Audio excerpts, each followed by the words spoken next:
Hi, I'm Sam Powers. Welcome back for session 3 of the Clobbered passages of how we interpret the Bible, who have inclusion as far as our theology. And I would say that if you haven't looked at our little piece on context, it might be good to go back and look at that first if you haven't looked at that. And it really talks about how we interpret the Bible, and we are looking at it from specific, context and how context informs us and how we can move forward today and best understand and take seriously the Bible for today. And so as we open up today's sessions, we're going to be looking at the New Testament passages, and we're going to be seeing what are the contexts of these. And so we're going to start with Romans, and it's one of the key passages that we deal with same-gender relations. And the key verses are verse 26 and 27 in chapter 1. But in order to understand the greater context, we're not going to cherry pick specifically out of there. We're going to look at verses 18 through 32 from chapter 1. So I invite you to hear this and read this. For the wrath of God is revealed from heaven against all ungodliness and injustice of those who by their injustice suppress the truth. For what can be known about God is plain to them, because God has made it plain to them. Ever since the creation of the world, God's eternal power and divine nature, invisible though they are, have been seen and understood through the things God has made. So they are without excuse, for though they know God, they do not honor him as God or give thanks to him, but they become futile in their thinking, and their senseless hearts were darkened. Claiming to be wise, they became fools, and they exchanged the glory of the immortal God for images resembling a mortal human, or birds, or four-footed animals, or reptiles. Therefore, God gave them over in the desires of their hearts to impurity, to the dishonoring of their bodies among themselves. They exchanged the truth about God for a lie, and worshipped and served the creature rather than the Creator, who is blessed forever. Amen. For this reason, God gave them over to dishonorable passions. Their females exchanged natural intercourse for unnatural, and in the same way also the males, giving up natural intercourse with females, were consumed with their passionate desires for one another. Males committed shameless acts with males, and received in their own persons the due penalty for their error. And since they did not see fit to acknowledge God, God gave them over to an unfit mind and to do things that should not be done. They were filled with every kind of injustice, evil, covetousness, malice. Full of envy, murder, strife, deceit, craftiness, they are all gossips, slanders, God-haters, insolent, haughty, boastful, inventors of evil, rebellious toward parents, foolish, faithless, heartless, ruthless. They know God's decree that those who practice such things deserve to die. Yet they do not only do them, but even applaud others who practice them. Okay, so we can see within the context of this passage in Romans, there's a lot going on here. There's a lot of sin that's listed here, and a lot of times we've placed this understanding of female relations with same gender and male relations with same gender within the context of all the other.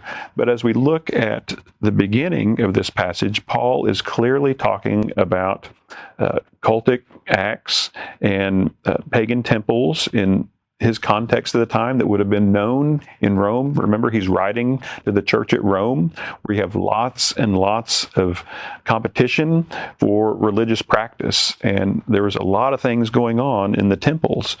And when we're talking about the same kind of cultic fertility rites that we talked about from the last two pieces, where we talked about that happening in the Hebrew Bible times, it's really going on in the Mediterranean world as well.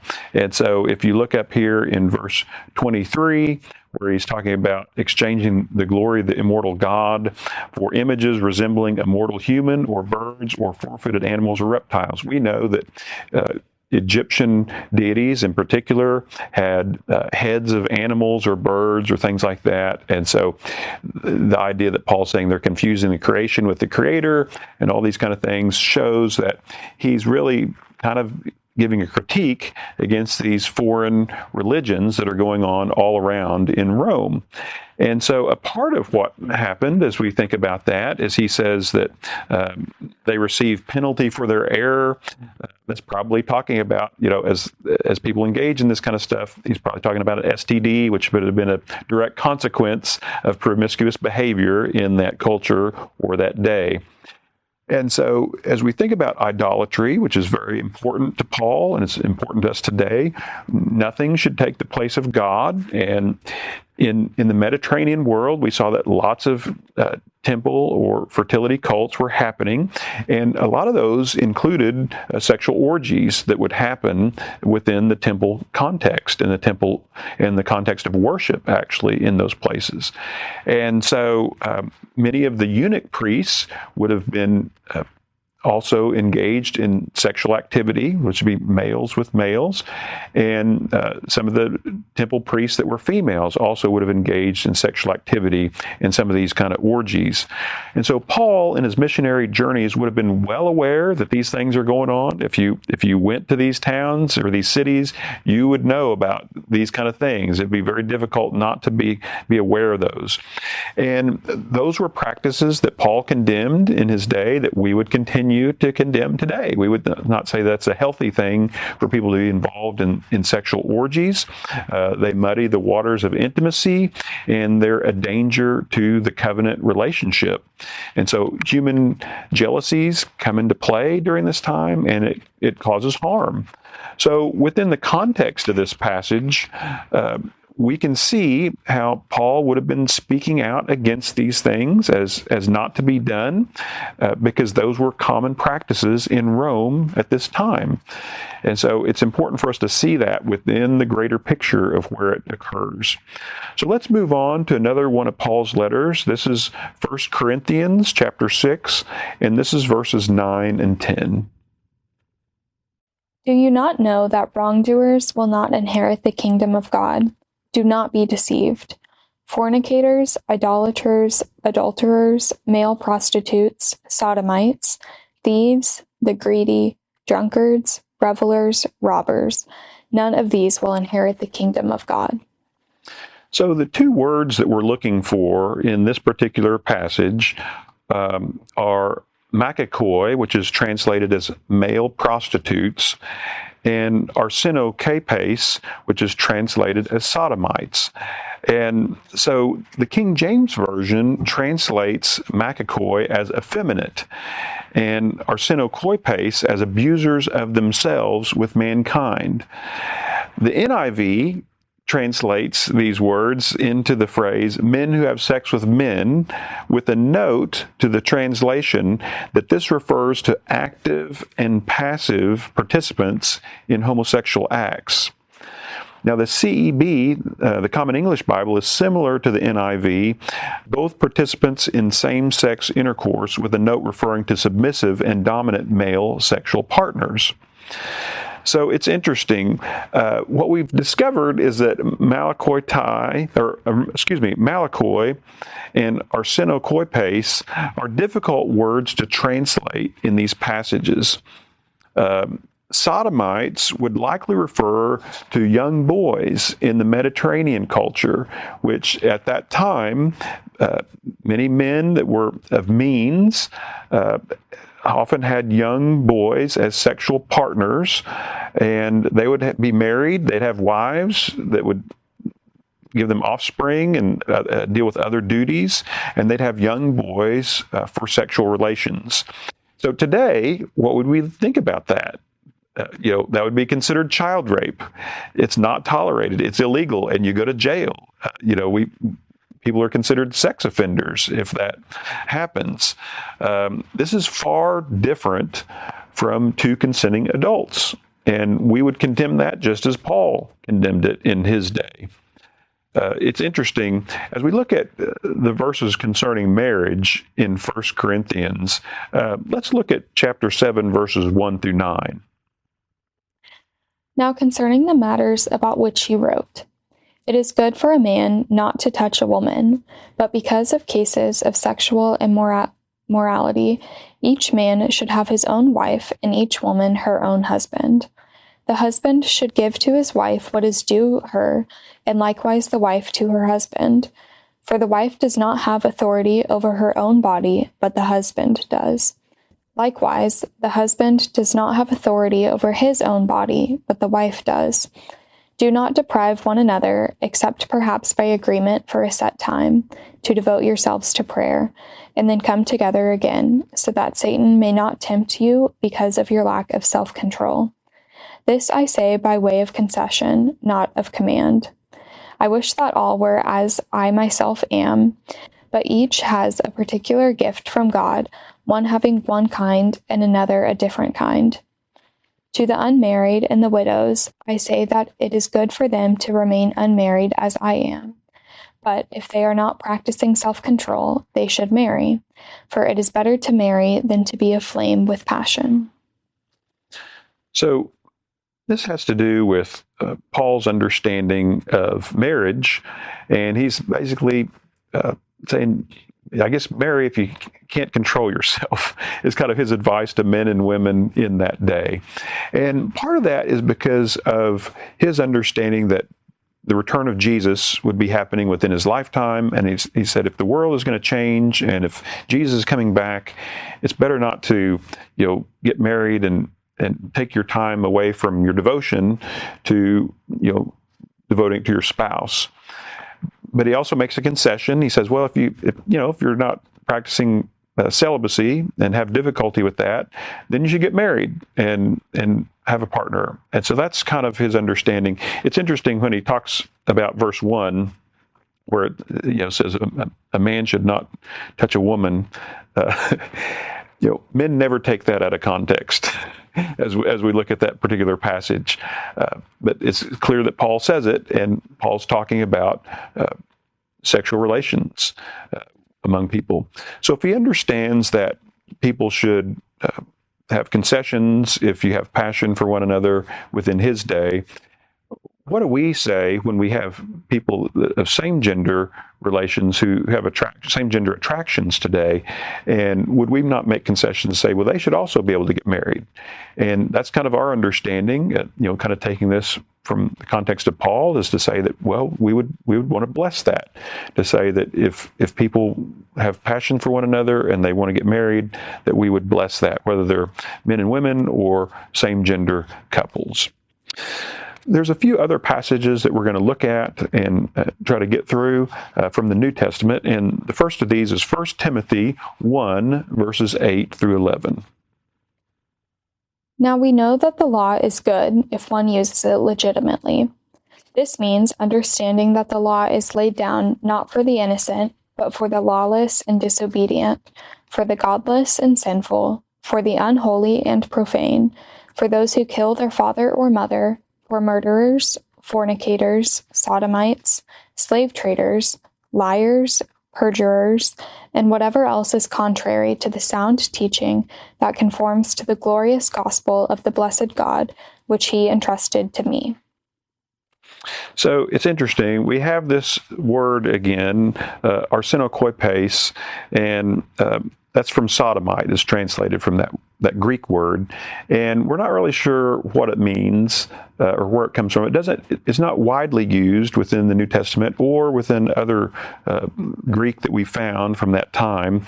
Arseno can be translated as man, and koipes would be bed. So that's kind of interesting kind of word. They think that maybe Paul made it up. Could have been, or it could have been a slang word that was used in that context. We're not quite sure. But it is interesting to see the context of where this occurs. And if you look at the list, the idea of sodomites, or this word arsenokoipes, comes in the midst of fornicators and slave traders, which might indicate that he's talking about the sex trade or sex slavery, which we're against today. We're not for that at all. It utilizes people against their will. They have no self-control or self-determination as far as sexuality for this. And so we would certainly be against this, just as we see this letter to Timothy The next one we want to look at is 2 Peter. It's chapter 2, verses 1 through 10. But false prophets also arose among the people, just as there will be false teachers among you, who will secretly bring in destructive opinions. They will even deny the master who brought them, bringing swift destruction on themselves. Even so, many will follow their debaucheries, and because they're teachers, the way of truth will be maligned. And in their greed, they will exploit you with deceptive words. Their condemnation, pronounced against them long ago, has not been idle, and their destruction is not asleep. For if God did not spare the angels when they sinned, but cast them into hell and committed them to chains of deepest darkness to be kept until the judgment, and if he did not spare the ancient world, even though he saved Noah, a herald of righteousness, with 7 others, when he brought a flood on the world of the ungodly, and if by turning the cities of Sodom and Gomorrah to ashes he condemned them to destruction, and made them an example of what is coming to the ungodly, and if he rescued Lot, a righteous man greatly distressed by the debauchery of the lawless, for that righteous man, living among them day after day, was tormented in his righteous soul by their lawless deeds that he saw and heard. Then the Lord knows how to rescue the godly from trial, and to keep the unrighteous until the day of judgment, when they will be punished, especially those who indulge their flesh in depraved lust, and who despise authority. Bold and willful, they are not afraid to slander the glorious ones.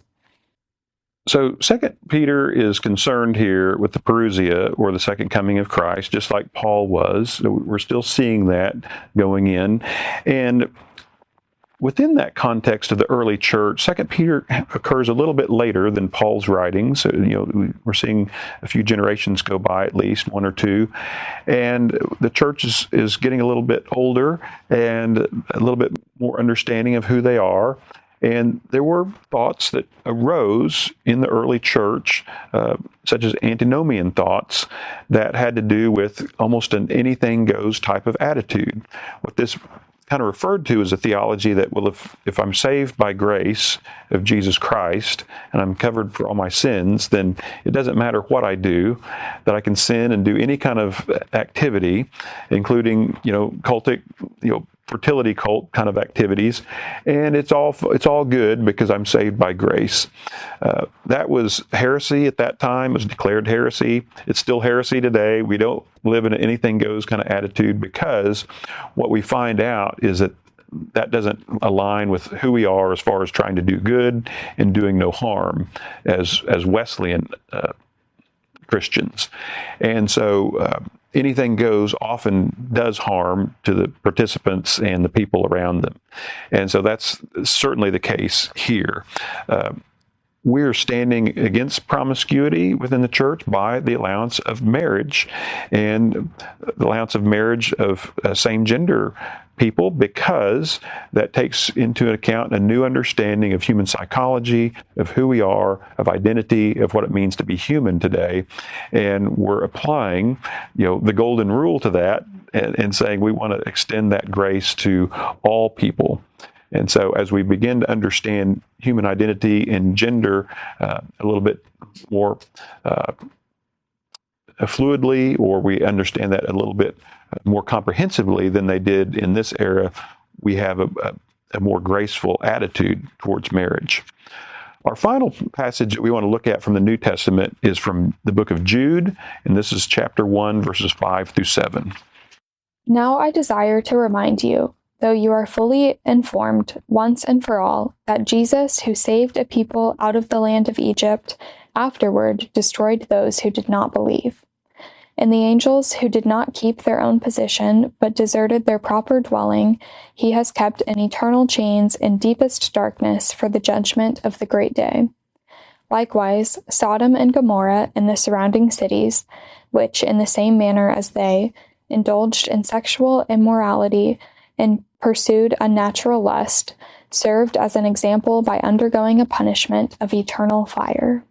So this passage is apocalyptic in nature, referring to kind of end times kind of activities, and it references strange flesh, this idea of people interacting or basically having relations with angelic beings, and that's a reference back clear to Genesis chapter 6, verses 1 through 4.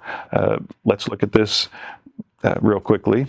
When people began to multiply on the face of the ground, and daughters were born to them, the sons of God saw that they were fair, and they took wives for themselves of all that they chose. Then the Lord said, My spirit shall not abide in mortals forever, for they are flesh. Their days shall be 120 years.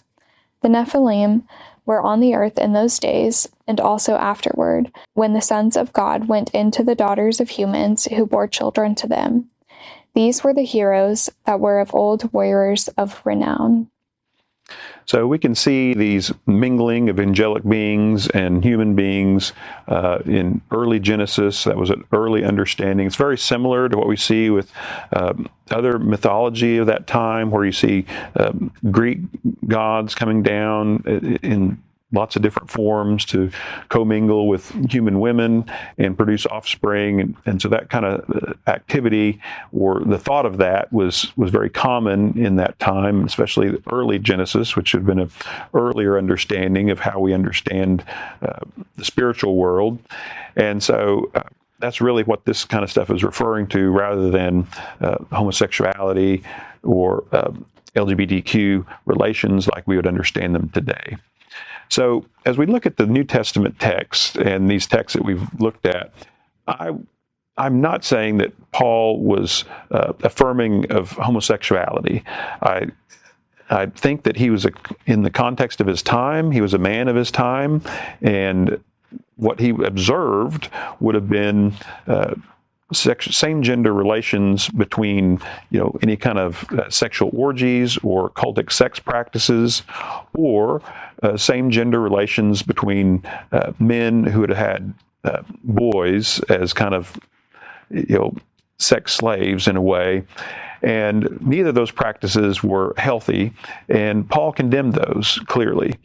And those are things that we continue to condemn today. We don't think that those are good practices to do, but we also see that those are not in the same category as relations between same-gender people who are two consenting adults who make that choice for themselves.